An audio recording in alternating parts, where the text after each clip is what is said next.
오늘 하나님께서 저에게 주시는 제목은 하나님 당신이 주인이십니다라는 제목으로 창세기 2장을 중심으로 함께 좀 생각해 보려고 합니다. 하나님 말씀 같이 보겠습니다. 창세기 2장 1절에서 9절 그리고 16절과 17절인데요. 저와 여러분이 한 절씩 교독하도록 하겠습니다. 창세기 2장 1절입니다. 천지와 만물이 다 이루어지니라.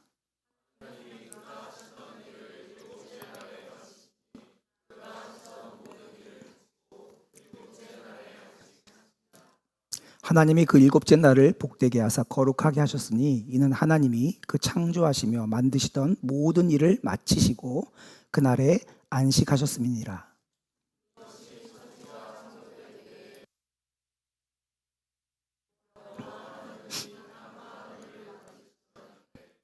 여호와 하나님이 땅에 비를 내리지 아니하셨고 땅을 갈 사람도 없으므로 들에는 초목이 아직 없었고 밭에는 채소가 나지 아니하였으며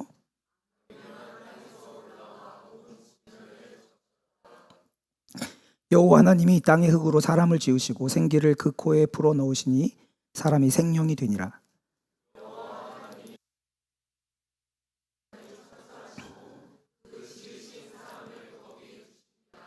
여호와 하나님이 그 땅에서 보기에 아름답고 먹기에 좋은 나무가 나게 하시니 동산 가운데에는 생명나무와 선악을 알게 하는 나무도 있더라.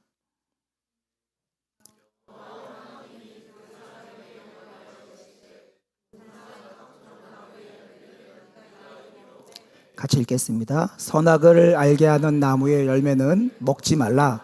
내가 먹는 날에는 반드시 죽으리라 하시니라. 아멘. 여러분, 어떤 일을 이렇게 시작했다가 그 계획하고 시작했던 일들을 마치지 못하고 중간에 중단해 보신 적 있으십니까? 저는 엄청 많습니다. 저 예한교회가 시작하기로 결정하고 나서 제 마음에 이미 여러 번 나눴지만 마음에 한 가지 마음에 품었던 것은 개척을 하면 매 예배 때마다 전 교인을 안수하리라. 그렇게 마음을 먹었었습니다. 왜냐하면 그것이 개척교회가 가지고 있는 특권이라고 생각했기 때문입니다. 그렇게 생각했던 이유 중에 하나는 10명 정도 모일 거니까 내가 하루에 10명 정도는 안수기도 할 수 있겠지 하고 생각했던 거죠. 그런데 그걸 시작도 못하고 그냥 바로 접었습니다. 왜냐하면 마음에 50명 되면 못하겠다 그랬는데 시작하면서 50명이 돼버린 거예요. 그래서 한 번도 못 해보고 마음을 접었습니다. 이런 것처럼 우리는요, 무슨 일을 시작했다가 여러 가지 이유 때문에 중간에 중단하는 일들을 만나게 되는 경우가 종종 있습니다. 이유가 여러 가지죠. 중간에 생각이 바뀌었기 때문에, 또 하다가 흥미를 잃어버려서 더 이상 안 할래 이렇게 되는 경우도 있죠. 또 처음 생각했던 것보다 시간이 지나고 보니까 더 힘든 거예요.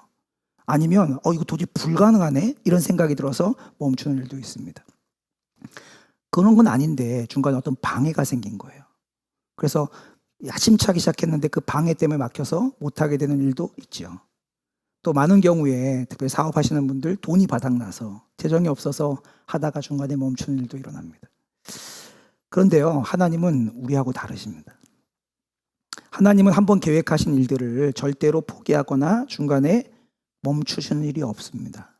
못 이루는 일이 없어요. 하나님이 시작하신 일은 반드시 완성되어집니다.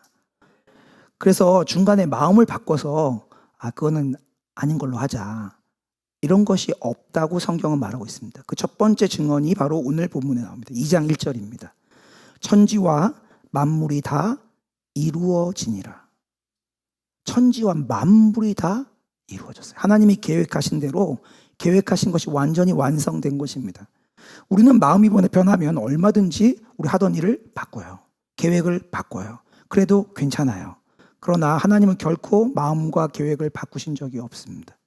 하나님께서 정하신 일을 바꾸지 않을 뿐만 아니라 하나님께서 정하신 일은 누구도 막을 수가 없어요.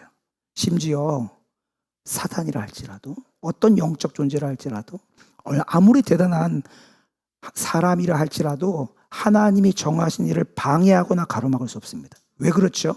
하나님이 모든 만유보다 크신 분이기 때문에 그렇습니다. 하나님께서 계획하신 무엇은 반드시 이루어지는 것은 하나님이 세상 만유보다 크시고 만유보다 위대하시기 때문에 그렇습니다. 그러므로 한 가지 결론이 나요. 만약에 하나님이 뭐라고 약속하셨다면 그것은 반드시 이루어지는 거예요. 이게 우리의 믿음이에요. 우리의 믿음은 믿습니다를 얼마나 간절히 외치느냐, 아니면 내 마음에 믿는 것들이 얼마나 크냐의 문제가 아니고 하나님이 약속하셨냐 안 하냐의 문제입니다. 그리고 그 약속이 믿어지면 그것이 내 것이 되는 거죠. 이게 성경이 우리에게 알려주고 있는 것입니다. 그래서 시편 33편 11절은 이렇게 말합니다. 여호와의 계획은 영원히 서고 그의 생각은 대대에 끊어지지 않고 이르리로다. 하나님이 계획하시고 완성되지 않은 일은 없습니다. 그럼 지금까지 안 된 건 뭔데요? 언젠가 완성하실 것입니다. 이것이 성경이 우리에게 보여주시는 하나님이에요. 그래서 하나님께서 세상을 모든 것을 만드실 때 이렇게 만드셨습니다. 그런데 하나님께서 세상의 모든 것을 창조하시는데 시간이 얼마나 걸렸죠? 6일 만에 창조하셨습니다. 그렇게 6일 만에 천지를 계획대로 완전히 완성하시고 나서 그 다음에 쉬셨다라고 성경은 기록하고 있습니다. 그것이 2절 3절입니다. 하나님이 그가 하시던 일을 일곱째 날에 마치시니 그가 하시던 모든 일을 마치고 일곱째 날에 안식하시니라. 하나님이 그 일곱째 날을 복되게 하사 거룩하게 하셨으니 이는 하나님이 그 창조하시며 만드시던 모든 일을 마치시고 그날에 안식하셨음이니라. 여기 집을 지어보신 적 있으신 분들 계시죠? 집 짓는 게 전문가이신 분들 계신데 집 한 채 지으려면 얼마나 걸리나요? 요즘에는 뭐 모듈로 짓는다 그래서 뭐 빨리 짓는 것도 있더라고요. 그래도 시간이 걸리죠. 집 말고 빌딩을 한 대 지으면 얼마나 걸리나요? 우리는요, 시간이 걸려요, 그렇게. 하나님은 우주를 포함한 모든 만물을 만드실 때 6일 만에 완성했다고 성경은 말하고 있습니다. 뭘 말하고 있는 거죠? 하나님은 우리의 상상을 뛰어넘을 정도로 위대하고 하나님처럼 위대하고 높으신 분은 없다라고 창조의 사건 우리에게 말하고 있는 거예요. 이 말은 무슨 말이에요? 하나님께서 원하시는 것은요, 모든 것이 그대로 이루어질 수 있다는 거예요. 하나님 모든 것을 하실 수 있는 분이에요. 그래서 하나님께서 그렇게 모든 일을 다 마치셨어요. 그리고 7번째 날에 안식하신 거예요. 질문은 이겁니다. 하나님 왜 쉬셨죠? 하나님 하고 나니까 힘들다, 좀 쉬어야겠다. 그래서 쉬셨나요? 피곤하셨나요? 하나님은 우리처럼 육체를 가지고 있지 않다고 제가 말씀드려요. 하나님 영이시세요. 그러니까 우리처럼 피곤하거나 우리처럼 지치지 않는다고 성경은 말합니다. 하나님 언제나 똑같아요. 천지를 지었던 그날부터 지금까지 똑같고 영원히 똑같습니다. 변하지 않는 분이십니다. 한결같은 분이신데 그분은 결코 지치지도 피곤하지도 않으세요. 주무시지도 않아요. 이사야서 40장 28절 말씀, 여러분이 저를 위해서 한번 읽어주시기 바랍니다. 시작.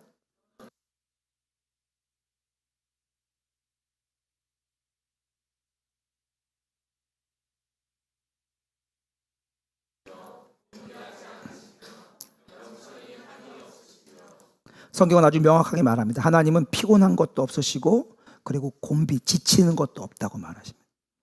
근데 우리가 아주 중요한 게 하는 일들이 가끔 있어요. 그래서 막 혼자 하기도 하고 팀으로 하기도 하는데 이거 내 인생을 걸었다 싶은 일들이 가끔 있죠. 그래서 막 그런 걸 중요하게 했는데 진짜 잘했어요. 인생에 몇 번 없는 일이지만 진짜 잘했어요. 그래서 와 대단하다고 정말 딱 마침표를 찍었습니다. 딱 맞췄어요. 그렇게 되면 그 일을 마치고 난 다음에 힘이 남아 있어요. 그래도 그 일을 더 하지 않습니다. 왜 그렇죠? 완성되었기 때문에 그래요. 어떤 작품을 만든 예술가들이 그림을 그리거나 조각을 하는 사람들이 그 일들을 마지막 붓터치를 마지막 정으로 딱 찍고 난 다음에 어떻게 하죠? 더 이상 안 건드려요. 건드렸다가는 망가지는 거예요. 힘이 있어도 안 합니다.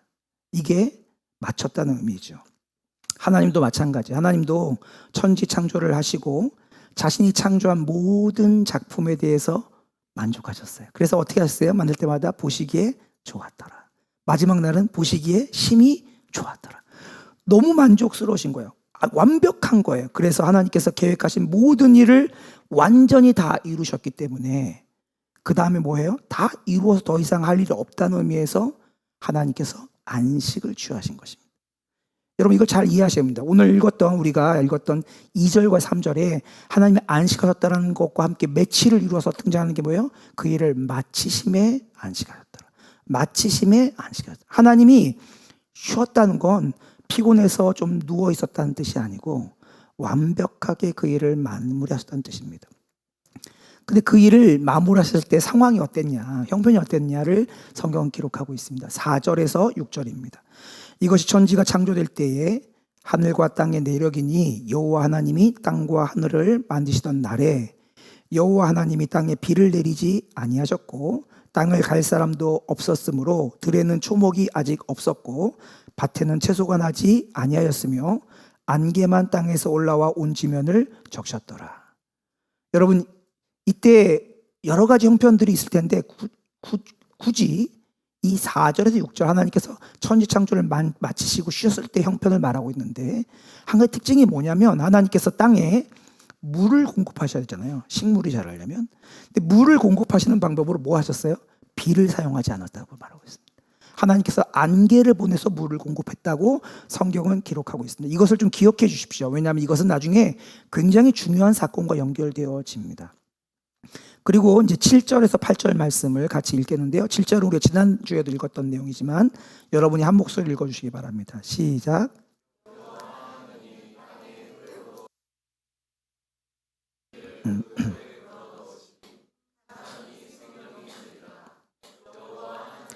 동방의 에덴에 동산을 창설하시고 그 지으신 사람을 거기 두시니라. 하나님께서 어떤 일을 하셨는지를 기억하고 있습니다. 제가 지난주에 아주 특별한 선물을 하나 받았습니다. 지난주 금요일이 어버이날이었죠. 그렇죠? 이제 어버이날 제가 아주 특별한 선물을 하나 받았어요. 제가 그날 금요일이기 때문에 집에 있지 않고 사무실에 나와서 말씀을 준비하고 그러고 있는데 갑자기 저희 막내딸이 찾아왔더라고요. 얼굴이 벌개져서 왔어요. 봤더니 어버이날이라고 그 조각 케이크 2개를 사갖고 온 거예요. 근데 저희가 지금 아직까지 저희 이 동네로 이사 온 지 한 달이 안 됐거든요. 그리고 저희가 여기가 좀 이렇게 저희 아이들이 익숙치 않아서 잘 밖으로 안 보냈어요. 근데 그날 날씨가 무척 더웠습니다. 아이가 자전거를 타고 동네 카페를 찾아가서 그 카페에서 조각 케이크 2개를 가지고 온 거예요. 그 아빠를 기쁘게 해주고 싶은 마음으로 온 거죠. 저한테는 굉장히 특별한 선물이었습니다.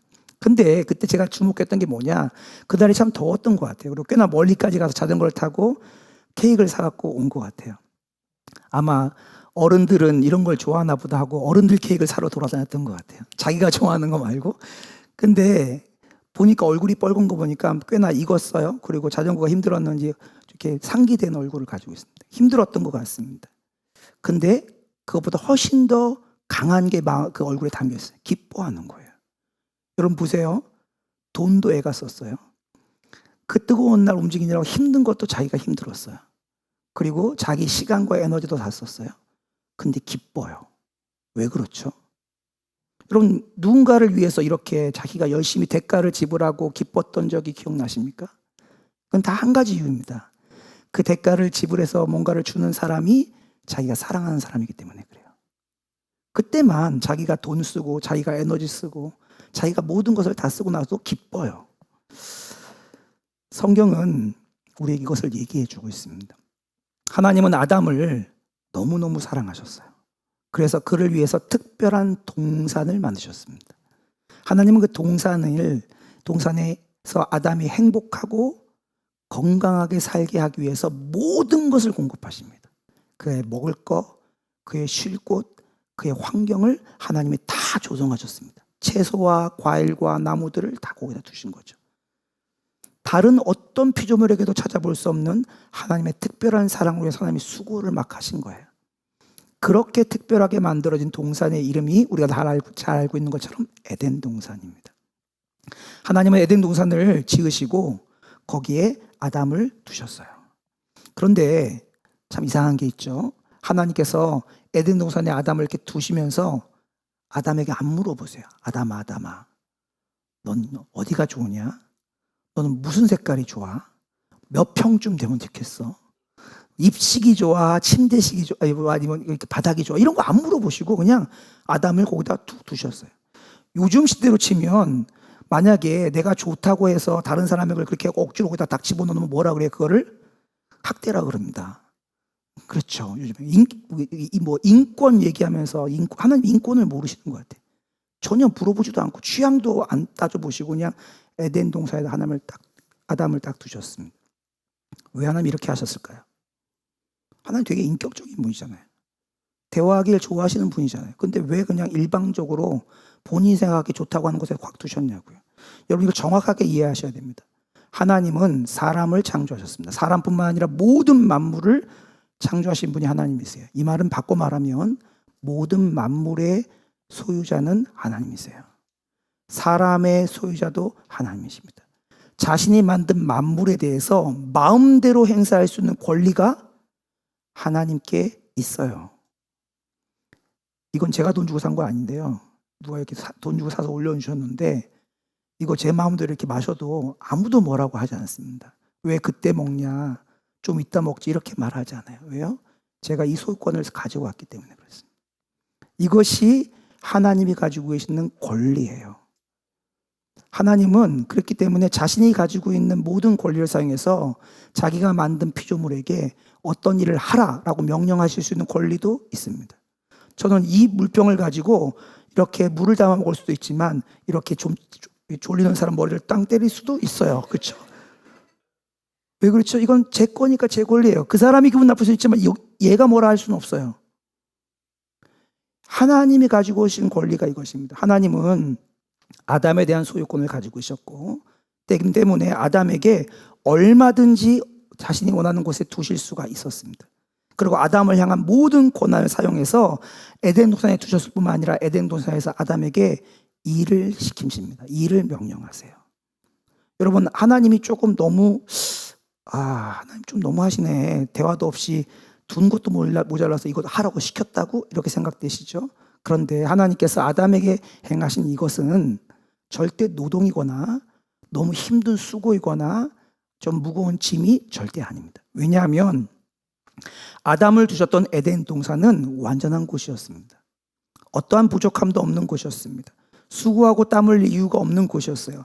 그곳에는 잡초가 나지 않았고 그곳에는 해충이 없었고 질병이 없었고 그리고 그때는 온도가 춥거나 덥거나 해서 우리를 괴롭히는 온도가 아니었습니다. 그러니 아담이 그곳에서 그곳에 두어지고 그곳에서 일하게 되는 것은 노역이 아니라 즐거움이었습니다. 새로운 것을 누려가는 축복이고 누림이었던 것이죠. 그러니까 하나님께서 아담을 에덴 동산에 두신 것은 뭐예요? 하나님의 사랑이고 하나님의 축복이고 하나님의 특권이었습니다. 한번 상상해 보시기 바랍니다. 여러분들 저희 집에 저희가 이제 이사 온 지 한 달이 안 됐다 그랬잖아요. 저희 딸들이 저희 집으로 이사 오자마자 아빠한테 되게 간절히 요청했던 게 있습니다. 아빠, 저희 방을 저희가 좀 꾸미고 싶어요. 그 전에 집주인이 너무 까다로워서 이렇게 구멍도 하나 못 뚫게 했거든요. 그러니까 아이들이 거기다 뭘 붙이려고 해도 못 붙였어요. 근데 여기 이사 와서 하는 얘기가 아빠, 우리 방 좀 꾸며도 괜찮아요? 그러더라고요. 그래 해라. 그랬더니 다이소에서 좀 사주세요 하더니 집에 뭐 다이소에서 무슨 나뭇잎 같은 거 이렇게 있잖아요. 장식 그걸 다 정글을 만들어 놨어요. 집을 그냥. 그게 우리가 원하는 바인 것 같아요. 한번 상상해 보세요. 어느 공원에 갔습니다. 근데 그 공원은 온도가 너무 좋아요. 덥지도 않고 춥지도 않고 옷을 특별하게 입을 필요도 없고 벗을 필요도 없어요. 근데 그 공원이 너무 아름다워요. 온갖 나무들과 꽃들이 가득합니다. 근데 그 꽃들과 나무 색깔이 너무 잘 어울려요.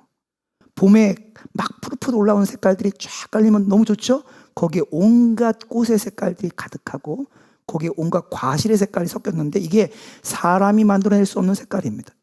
뿐만 아니라 거기서 향기가 나는데요. 가장 좋은 향기들이 납니다. 모방하기 힘든 현대의 기술로도 절대 모방할 수 없는 향기가 나는 거죠. 마음을 평안하게 만들어주는 싱그러운 아침의 향기가 나고 마음에 새로운 활력을 주는 깊은 숲속의 향기가 나고 또 마음을 기쁘게 해주는 꽃띠 향기가 그 안에 같이 섞여 있어요. 너무 좋죠? 뿐만 아니라 거기에 깔린 잔디는요. 너무 뽀송뽀송한 잔디예요. 누웠는데 찌르는 잔디가 아니라 나를 싹 감싸는 잔디예요. 그런데 거기에는 어떤 해충도 어떤 것도 없어 누워도 전혀 간지럽지가 않아요. 뿐만 아니라 모기나 우리를 괴롭히는 벌레도 없어요. 이런 곳을 상상해 본 적 있습니까? 이런 곳을 상상하고 만든 곳이 어디죠? 아파트예요. 그렇죠. 우리가 생각할 때 제일 좋은 환경을 만들려고 하는 게 아파트죠. 하나님이 현대의 기술로는 절대 만들 수 없는 천연의 공원을 만드시고 거기에다가 아담을 두신 거예요. 누구나 이런 곳에 살고 싶죠. 그것이 바로 에덴 동산이었습니다. 하나님은 이런 곳에 아담을 두시고 그곳을 맡기셨어요. 일을 맡기셨어요. 왜요? 마음껏 그곳을 돌아보고 그것을 즐기라고 맡기신 것입니다. 이것이 하나님께서 에덴 동산에 아담을 두셨다는 의미입니다. 그런데 이 에덴 동산에 한 가지 특별한 조건이 들어가 있습니다. 그것이 오늘 9절 말씀에 나옵니다. 여호와 하나님이 그 땅에서 보기에 아름답고 먹기에 좋은 나무가 나게 하시니 동산 가운데에는 생명나무와 선악을 알게 하는 나무도 있더라. 그 동산, 에덴 동산 중앙에 특별한 두 가지 나무가 있는데 하나는 생명나무이고 하나는 선악을 알게 하는 나무입니다. 하나님은 아담에게 생명을 주신 분이시고 아담이 가장 좋은 것을 누리기를 원하시는 분이 하나님이세요. 근데 그 하나님이 아담에게 스스로 선택하게 하신 게 아니라 가장 좋은 곳으로 인도하신 곳이 에덴 동산이라고 말씀드렸습니다. 그런데 거기 그렇게 하나님이 아담을 기뻐하셨던 그분께서 동산에 두 개의 특별한 나무를 두시고 한 가지 조건을 가시는데 그 조건이 뭐냐? 16절과 17절입니다. 여러분이 한번 읽어보시기 바랍니다. 같이 시작.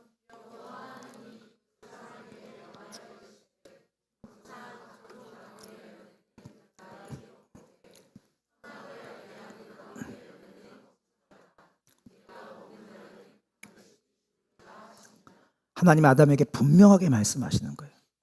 동산 중앙에 있는 한 나무, 선악을 알게 하는 나무의 열매를 먹지 말라라는 명령을 주셨습니다. 하나님은 아담이 스스로 뭐가 선한 건지, 뭐가 선하지 않은 건지를 구별하도록 허락하지 않으셨어요.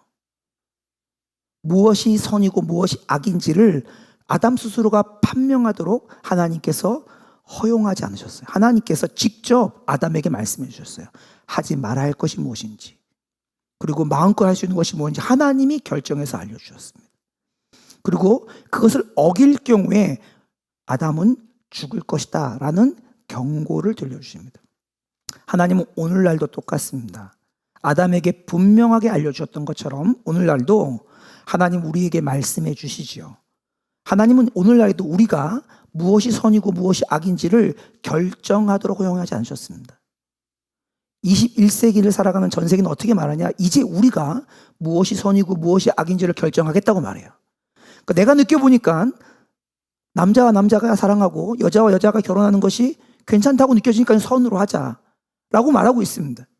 그러나 성경은 우리에게 21세기 살고 있는 지금도 무엇이 선이고 무엇이 악인지를 우리가 결정하라고 말하지 않고 하나님이 그것을 결정해서 우리에게 알려주셨습니다. 무엇이 하나님을 기쁘게 하는 것인지, 무엇이 하나님을 기쁘시지 않게 하는 것인지를 명확하게 들려주셨습니다.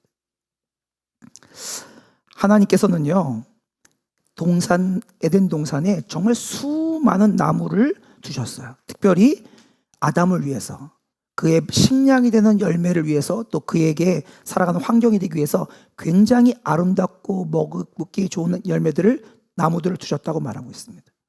또한 아담이 살아가기에 가장 좋은 환경이 되도록 하나님께서 모든 것을 공급하시고 신경 써서 딱 한 가지만 금지하셨어요.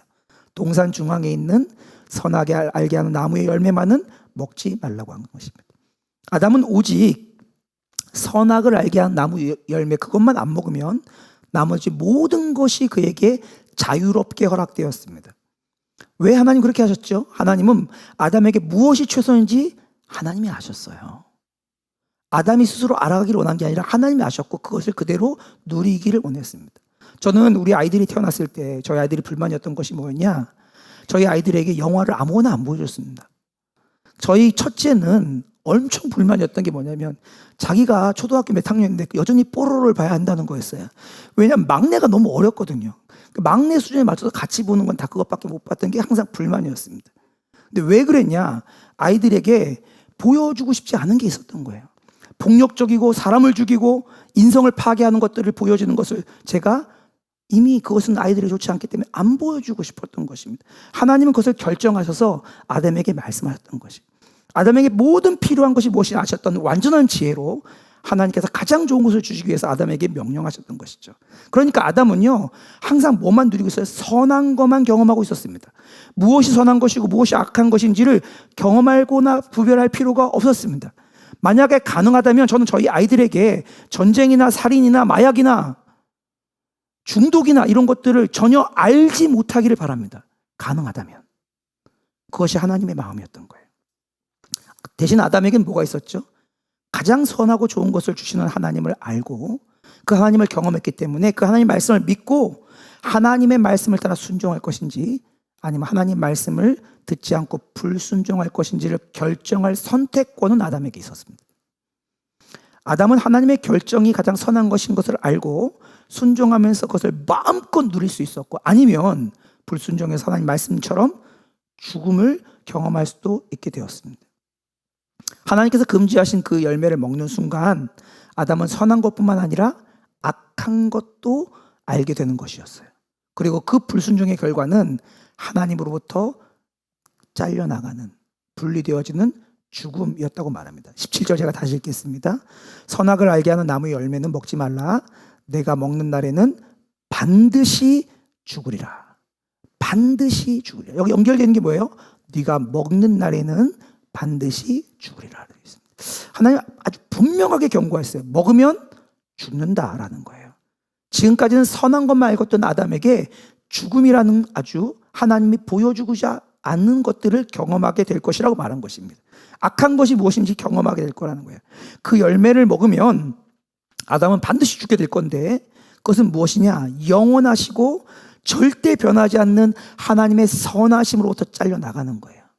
여러분 보세요. 하나님께서 천지를 만들 때 뭘로 만드셨어요? 말씀으로 만드셨어요. 빛이 있으라 하심이 있었어요. 하나님의 말씀은 그대로 성취되어집니다. 하나님 뭐라고 했어요? 먹으면 죽는다 했으니까 실제로 그것을 먹으면 실제로 죽는 일이 일어나는 거죠. 그러니까 여기서 분명하게 알아야 될 것이 무엇이냐? 네가 그것을 먹는 날에는 반드시 죽으리라 했을 때 그 죽는다는 게 무슨 뜻인지 알아야 됩니다. 많은 사람들이 이 선악을 알게 한 나무 열매를 먹으면 죽는다는 게 무슨 뜻인지 정확하게 모릅니다. 하나님께서 이 말씀에 담아두신 너가 먹는 날은 반드시 죽는다, 죽으리라 라고 하는 말씀에 죽으리라가 무슨 뜻인지를 성경적으로 이해할 필요가 있어요. 첫 번째, 그게 무슨 뜻이냐? 하나님으로부터 단절된다는 거예요. 이게 무슨 뭘 말하냐? 관계의 죽음을 말합니다. 이게 사망 첫 번째입니다.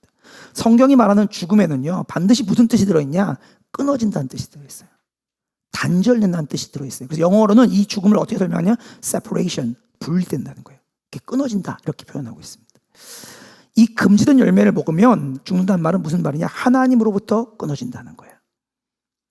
여러분 사탄과 그를 따랐던 악한 천사들을 기억하십니까? 그들이 하나님의 사랑, 하나님을 반역하고 하나님께 반역할 마음을 품었을 때 그들이 어떻게 됐죠? 하나님의 사랑과 하나님과 친밀함으로부터 끊어졌어요. 그리고 그들이 반역했기 때문에 더 이상 하나님이 계신 그곳에서 가까이 있을 수 없고 하나님으로부터 단절되어서 하나님의 나라에서 주어졌던 모든 지위를 잃어버리고 어떻게 돼요? 추방당하게 됩니다. 그리고 그들에게 합당한 장소인 형벌의 장소로 영원히 운명지어지게 되었습니다. 이게 하나님 말씀하신 죽음의 첫 번째임이에요. 끊어지는 거예요. 하나님께서 아담에게 그가 금지한 것을 먹지 말라고 한 것을 먹었을 때 어떤 일이 일어난다고요? 더 이상 하나님의 친구가 안 된다는 거예요. 사탄과 그를 따르는 악한 영들이 일어났던 일들이 일어날 거라는 거예요. 하나님의 대적이 되어지고 하나님의 사랑과 하나님의 친밀함과 친절함으로부터 끊어지고 모든 생명의 근원이 되시고 모든 선한 것의 근원이 되시던 하나님부터 분리되어서 그의 영혼이 사실은 하나님을 알고 하나님을 사랑하고 하나님 자원하여서 하나님께 순종하도록 만들어진 그의 영혼이 누구로부터요? 하나님으로부터 이렇게 분리될 것이다. 이것이 뭐예요? 너희가 반드시 그것을 먹는 날에는 정령 반드시 죽으리라 라는 의미의 첫 번째입니다. 첫 번째. 여러분 이거 분명히 아셔야 합니다. 하나님이 주신 명령은 변함이 없고 반드시 이루어지는데 그것을 먹는 날에는 죽는다라고 하는 것 첫 번째는 하나님으로부터 끊어진다는 거예요. 두 번째 의미가 있습니다. 두 번째 의미가 뭐냐? 영혼과 육체가 분리된다는 거예요. 이것도 끊어지는 거죠. 우리는 이걸 우리가 흔히 말하는 죽음은 이거예요. 육체의 죽음. 여러분, 하나님께서 금지하신 열매를 먹는 순간 어떤 일이 일어나냐? 그 즉시 아담이 갑자기 움직임이 멈추고 호흡이 끊어져서 죽는 게 아닙니다. 그렇게 한다고 말씀하신 게 아니에요. 하나님은 아담이 생명의 근원이신 하나님으로부터 끊어지기 때문에 그로부터 끊어져서 그가 서서히 사그러들어서 결국에는 쓰러져서 죽게 될 것이라고 말하는 것입니다. 여러분, 이게 뭐냐? 생명이 끊어져서 쇠하여서 결국 죽게 된다는 것은 그의 영혼과 그의 육체가 끊어진다는 거예요. 여러분, 제가 여기 얼마 전에 저희가 여기 들어와서 처음 이제 입당하고 나서 선한목자교회 꽃꽂이 팀이 와서 특별한 꽃꽂이를 해줬던 거 기억나십니까? 여기 하얀색으로 아주 특별한 예쁜 꽃꽂이가 되어 있었죠. 오시는 분마다 너무 좋아했어요. 뭐라 그랬냐면 예식장 같아요. 하얀색으로 다 된 예식장 같아요. 그래서 저희가 그 꽃꽂이를 2주 동안 여기다가 세워놨어요. 그렇죠? 얼마나 예뻤는지 모릅니다. 저도 그 꽃꽂이 그냥 계속 가고 싶었는데 문제는 뭐예요? 그게 뿌리로부터 잘려지는 순간 화려하게 예쁘게 펴 있었지만 시간이 지나니까 서서히 말라서 죽었던 거죠. 왜요? 생명의 근원으로부터 끊어졌기 때문에. 이게 하나님 말씀하신 두 번째 죽음입니다. 생명의 근원이신 하나님으로부터 분리된 거예요. 그래서 그 분리되었기 때문에 그 생명력이 계속되지 못하고 죽어가는 것. 이것이 하나님이 말씀하신 것입니다. 여러분, 이것을 가장 잘 볼 수 있는 곳이 어디냐? 장례식장입니다. 저는 목사이기 때문에 다른 분들과 좀 다르게 가지는 놀라운 특권이 하나 있는데 그건 장례식장에 자주 간다는 거예요. 그리고 목사만이 가지게 되는 굉장히 특별한 특권이 뭐냐? 장례식장에서 가장 특별한 순간이 언제인지 아십니까? 입관 예배할 때입니다. 왜 입관 예배가 특별하냐? 가족들이 고인의 시신을 마지막으로 보는 순간이 어디냐면 입관 예배예요. 그러니까 고인을 마지막으로 보고 관 뚜껑을 딱 닫잖아요. 그러면 더 이상 고인을 못 봐요. 관만 봐요. 관만. 그러니까 고인의 시신을 마지막으로 보는 장소가 어디냐? 입관 예배할 때, 입관할 때. 근데 그것을 집례할 수 있는 특권이 목사에게 주어져 있습니다. 근데 가끔 보면 고인이 돌아가시기 전에 어떤 상태냐? 코마 상태. 아니면 돌아가시기 전에 식물인간 상태. 아니 돌아가시기 전에 말도 못하고 의식은 있고 눈은 깜빡거리지만 다른 건 아무것도 못하고 그냥 가만히만 누워있다가 돌아가신 경우들도 있습니다. 근데 참 놀라운 게 뭔지 아세요? 입관 예배를 하러 가면 얼마 전에 임종 예배 드렸던 그 고인이 거기 누워있어요. 똑같은 분이 맞아요.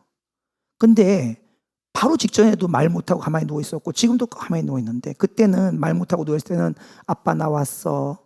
내 목소리 들려? 아빠 사랑해. 뭐 이런 얘기를 계속 했었어요. 근데 입관 예배할 때는 어떻게 하는지 아세요? 다 통곡을 합니다. 다 울어요. 아니 왜 그렇죠? 똑같은 사람이에요. 똑같이 말 못하고 똑같이 누워있어요. 근데 여기서는 막 말하면서 손도 잡고 그러다가 여기서는 통곡을 하고 울어요. 다 아는 거예요. 뭐가 달라졌죠? 그 영혼이 그의 육체로부터 분리된 거죠. 끊어진 거죠.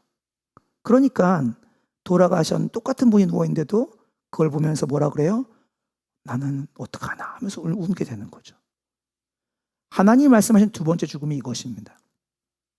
하나님이 하나님 형상을 따라 만들었던 그 영혼이 그의 육체와 분리되는 것. 이것을 먹는 날에 너가 정녕 반드시 죽으리라 하는 두 번째 의미가 뭐예요? 육체와 영혼이 분리되는 거예요. 이것이 죽음의 두 번째 의미인 것입니다. 죽음의 의미가 한 가지 더 남아 있습니다. 세 번째 의미가 있는데요. 그것이 뭐냐? 불못이라고 하는 특별한 장소로 영원히 던져지는 것이에요. 이게 뭐에 대한 분리냐? 모든 기쁨과 만족으로부터 끊어지는 거예요. 그러니까 전혀 기쁨과 만족을 누릴 수 없는 장소로 보내지는 분리, 끊어짐이 세 번째 죽음의 의미입니다. 아담이 하나님께 불순종하면 육체의 죽음뿐만 아니라 결국은 마지막에는 영원한 불못에 던져지게 될 거라는 거죠.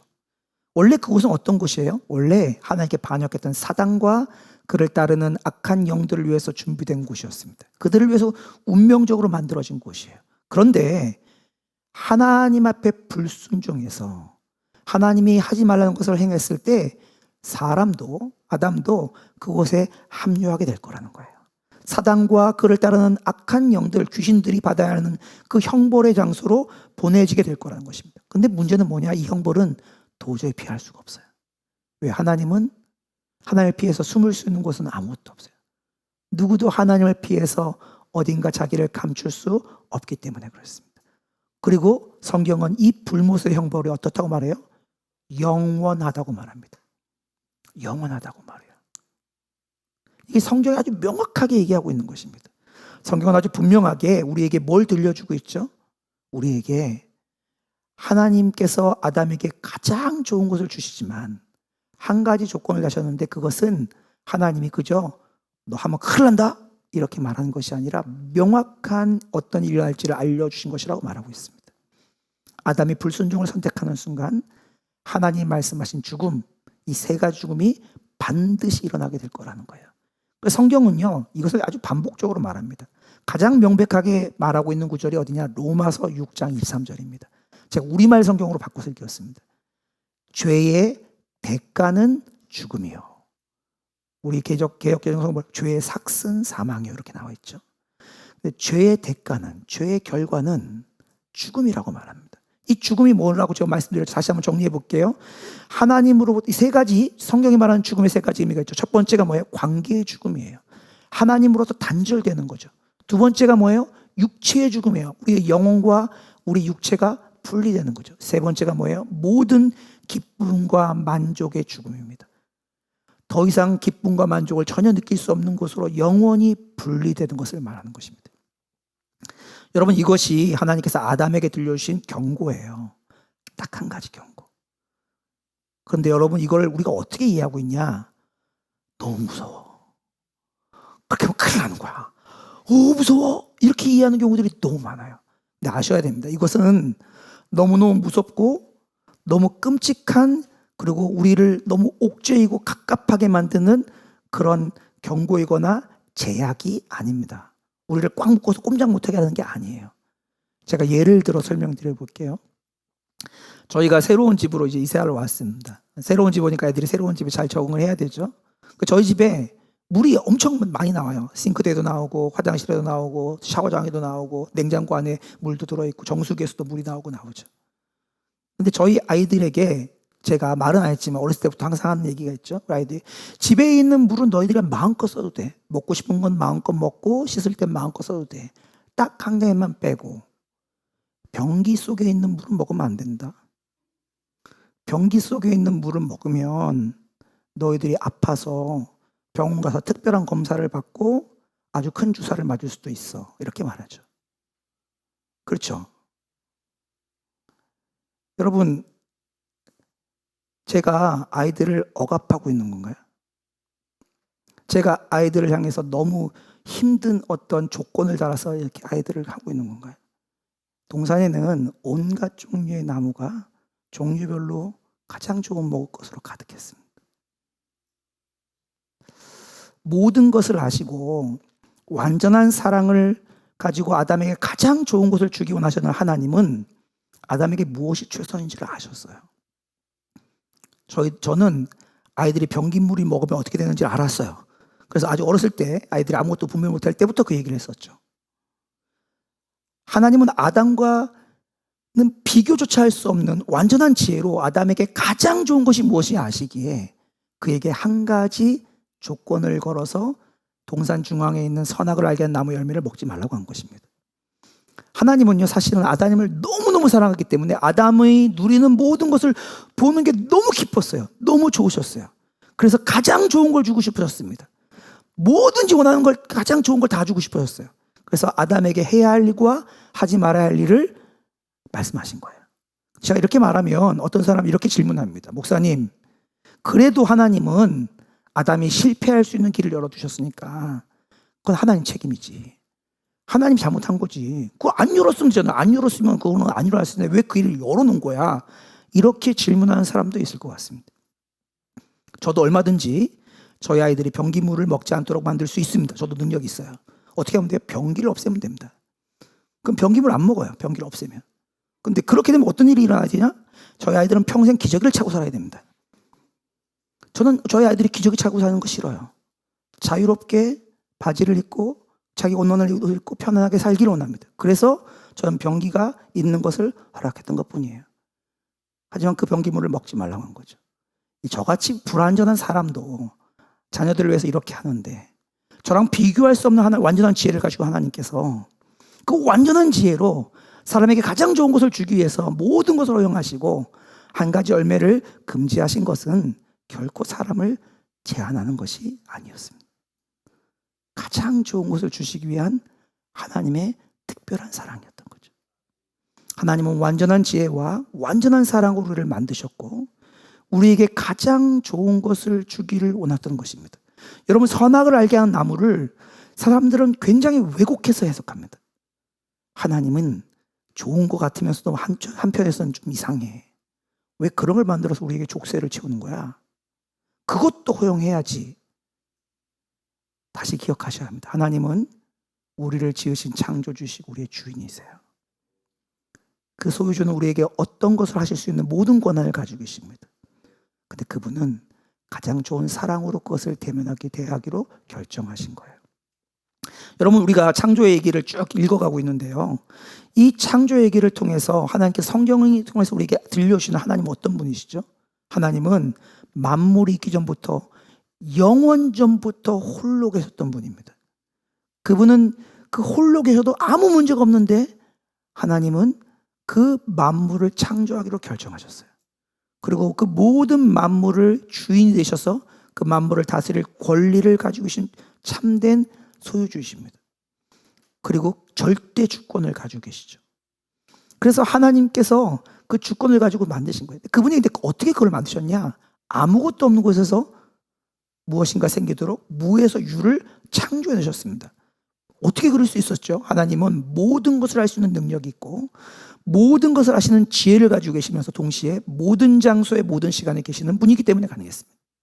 누구도 흉내낼 수 없는 절대적인 능력과 그의 성품으로 세상을 만드신 것이죠. 이 놀라운 능력을 가지신 분이 그 정도 놀라우시니까 좀 까다롭거나 좀 한편으로 좀 삐뚤어져도 괜찮잖아요. 근데 그렇지 않고 그분은 언제나 선하시고 언제나 좋으신 분이셨습니다. 그리고 그 좋은 성품을 따라서 그분이 어떻게 불려요? 거룩하다, 의롭다고 불리는 거예요. 그래서 하나님께서는 뭘 못하세요? 죄를 용납하실 수 없던 거죠. 그래서 죄의 대가로 사망을 요구하시는 거죠. 근데 이렇게 놀라운 능력과 가장 높은 위대함을 가진 그분이 특별히 사랑하는 존재를 만드셨는데 그게 사람이에요. 그리고 그 완전한 지혜, 완전한 사랑으로 그 사람을 가장 좋은 장소에 두셨는데 그것이 에덴 동산이셨습니다. 그리고 그 에덴 동산이 가장 좋은 곳이 되기 위해서 한 가지 조건, 아주 작은 조건 하나 거셨는데 그것이 선악을 알게 하는 나무였던 것입니다. 오늘 말씀을 통해서 하나님 우리에게 들려주고 있는 게 있어요. 오늘 이 얘기를 붙잡고 가시면 됩니다. 하나님은요, 오늘 말씀을 통해서 하나님이 누구신지 그리고 우리가 누구인지를 명확하게 보여주고 있습니다. 여러분, 이걸 정확하게 알아야 우리의 인생에 대한 바른 생각을 가지게 되어지고 우리 인생에 대한 정확한 해석을 할 수 있게 됩니다. 성경은 오늘 우리에게 아주 분명하게 말합니다.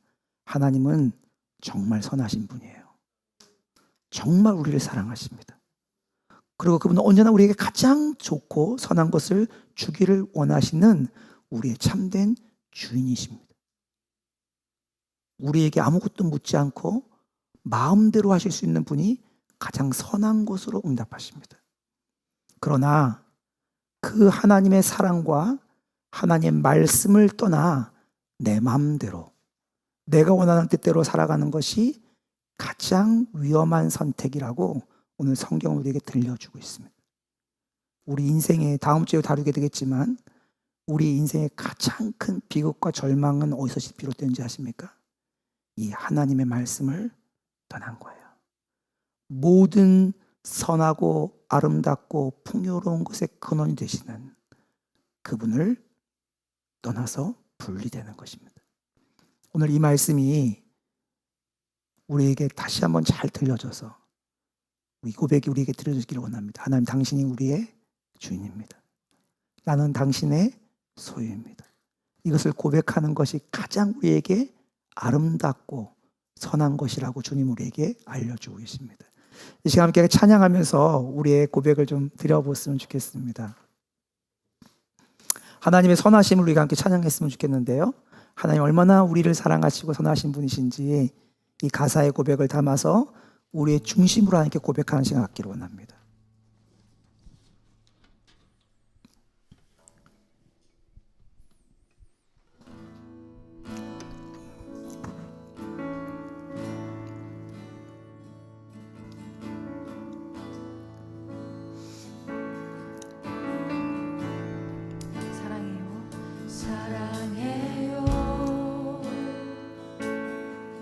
신실하신 나의 주님, 나의 삶 주님 안에 있네. 눈을 뜨는 아침부터 나 잠들기까지 선하신 주를 노래하리. 신실하신 나의 주님, 신실하신 나의 주님,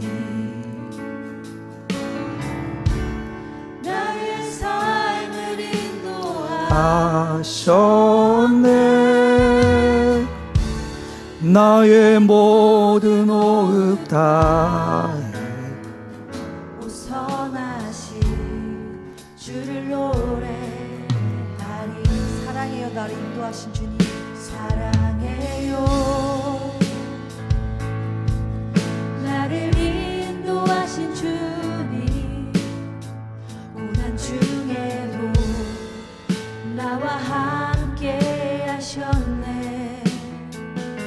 내 아버지 되시며 내 친구 되신 주, 나의 삶 주님 안에 있네.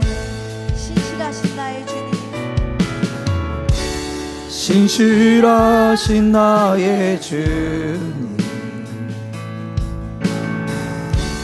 나의 삶을 인도하셨네. 나의 모든 호흡 다해 선하신 주를 노래하리. 주님의 선하신 주님의 선하신 날 지켜하시네. 주님의 선하신 날 지켜주시네.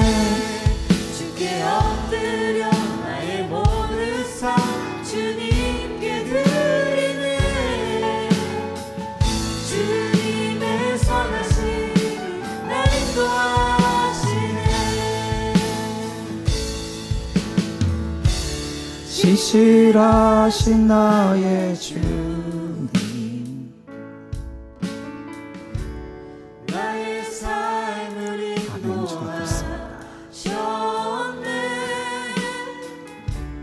나의 모든 호흡 다해 선하신 주를 노래하리.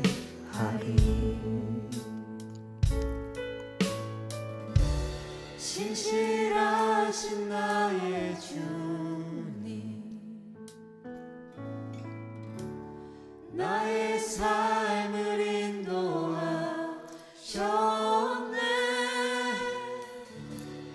나의 모든 호흡 다해 선하신 주를 노래하리. 두 번에 걸쳐서 기도할 텐데요. 첫 번째 기도 제목입니다. 마치 내가 주인이고 내가 내 인생의 주권자였던 것처럼 하나님께서 허락하신 형편과 삶을 내 기준으로 판단하고 원망했던 자리에서 내려오게 하여 주옵소서. 하나님이 나의 주인이시고 완전한 주권자이심을 고백하는 믿음이 온전히 회복되게 하여 주옵소서.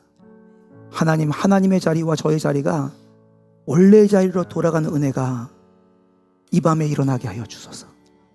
그저 입술의 고백이 아니라 우리의 심령의 고백 가운데 하나님은 내 주인이십니다. 저는 하나님의 피조물입니다. 하나님, 이것이 저에게 가장 첫 번째 기준점입니다. 주님, 이것이 온전히 믿어지고 누려지게 하여 주옵소서. 이 시간 동성으로 함께 기도하도록 하겠습니다. 아버지 하나님, 그렇습니다. 하나님이 나의 주인이십니다. 하나님이 나를 만드셨습니다. 하나님, 생명을 주신 분이 주님이십니다. 호흡의 모든 주권이 주께 있습니다.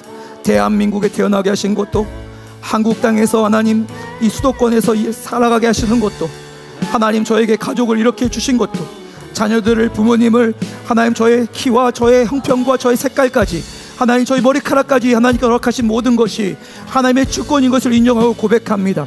삶의 여건 가운데 일어났던 여러 가지 일들 가운데 하나님이 허락하신 모든 것이 하나님의 주권 가운데 이루어진 것을 고백하며, 하나님이 주인이시고, 하나님 저는 피조물인 것을 믿음으로 고백합니다. 하나님, 이것이 명백하게 고백되게 하여 주옵소서. 하나님 자리에 서서 이것은 잘못된 것이고 이것은 더 나은 것이었다고 말하는 이 완악하고 교만한 저의 마음을 용서하여 주시고, 하나님의 주인 되심을 인정하고 저의 하나님 피조물 되심을 고백하며 살아가는 은혜의 역사함들이 가운데 분명하게 일어날 수 있도록 은혜를 도와여 주옵소서.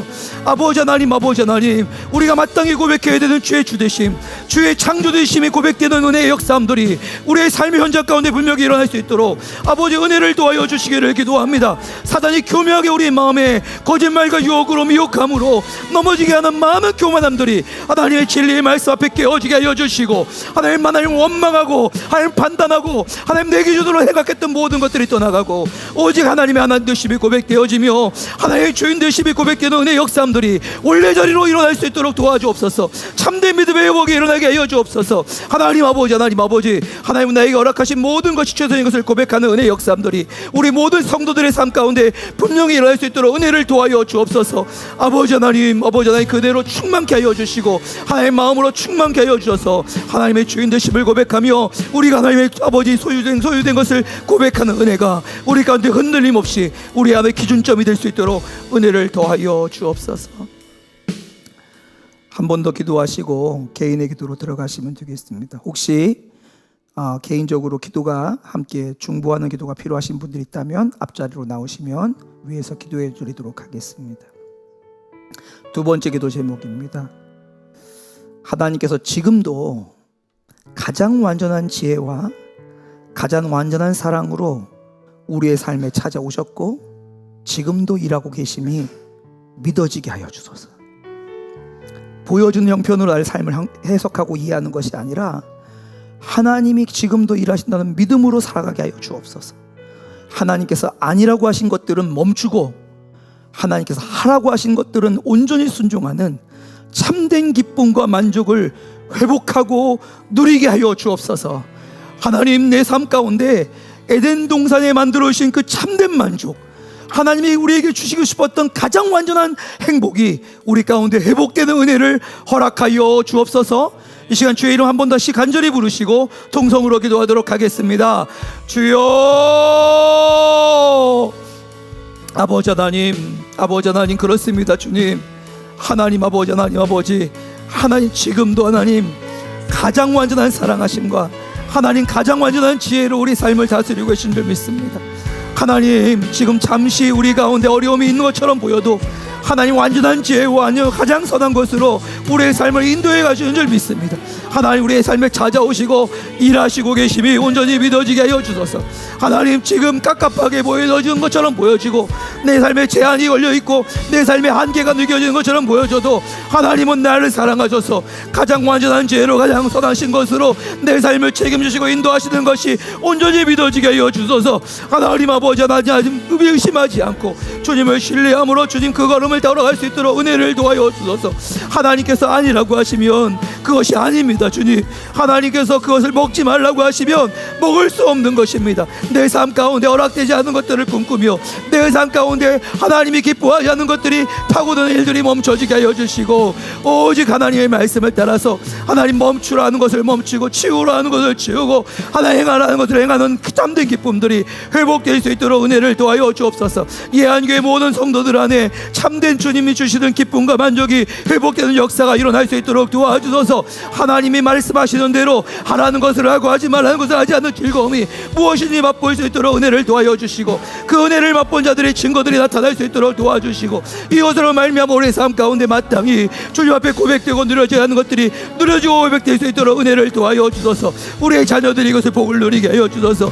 하나님 안에서 하나님의 진리를 인정하고 하나님 허락하신 것들을 기뻐하며 하나님이 금지하신 것들을 기쁨으로 받아들인 역사함들이 우리 자녀들에게 풍성하게 할 수 있도록 아버지 우리 아이들을 축복하여 주소서. 그 바운더리와 경계 안에 살아가는 즐거움, 그 안에서 누려가는 아버지 참된 만족들이 빼앗기지 않는 즐거움처럼 우리 삶 가운데 풍성하게 누릴 수 있도록 아버지 은혜를 도와여 주소서. 아버지 그렇게 역사하여 주옵소서. 아버지 하나님, 아버지 우리 삶 가운데 이 일을 이루실 주님을 경배하고 찬양합니다. 주님 하나님, 아버지 하나님, 아버지 오늘 말씀이 우리의 삶을 비추소서. 하나님, 내 주인 되신 주님, 내 왕 되신 주님, 내 주권자 되신 주님을 인정하며 그 주님께서 허락하신 모든 삶 가운데 오직 순종과 기쁨만을 드릴 수 있도록 아버지 우리의 삶을 다스리고 통치하소서. 우리의 일상이 하나님이 허락하신 바운더리에서 하나님이 이끄시는 대로 살아가는 역사가 분명하게 일어나게 하여 주소서. 하나님, 무너진 세상, 모든 기쁨을 빼앗긴 세상 가운데 다시금 그 은혜가 회복된 역사가 우리의 삶 가운데 온전히 일어날 수 있도록 축복하소서. 하나님 아버지, 하나님 아버지, 그대로 덮어주셔 주님을 경배하고 찬양합니다. 아버지 하나님, 아버지 하나님, 그대로 덮어주소서. 하나님 아버지, 하나님 아버지, 주님이 주시는 그 놀라운 내 앞에 우리를 붙잡아 주시고 하나님 우리를 세워주시고 이를 통해 영광 받아주시기를 기도하고 소망하오니 주여 아버지 하나님 은혜를 도와여 주소서. 하나님 아버지, 하나님 아버지, 주님께서 우리 가운데 허락하시는 최선의 것들을 붙잡고 누리는 은혜가 풍성하게 일어나도록 축복하여 주옵소서. 하나님, 이 밤이 그것을 확실하게 고백하는 밤이 되게 하시고 이 밤에 그 고백이 분명하게 우리 삶의 믿음의 고백으로 하나님 우리 삶 가운데 심겨지는 밤 되게 하여 주시고 하나님 아버지, 그것을 기뻐하고 즐거워하는 삶의 실제적인 누림이 온전히 이루어지는 시간 될 수 있도록 주님의 은혜를 도와여 주옵소서. 아버지 감사합니다. 이 밤에 그 일을 이루실 주님을 경배하고 찬양합니다. 주님 홀로 영광 받아 주옵소서. 감사하고 찬양합니다.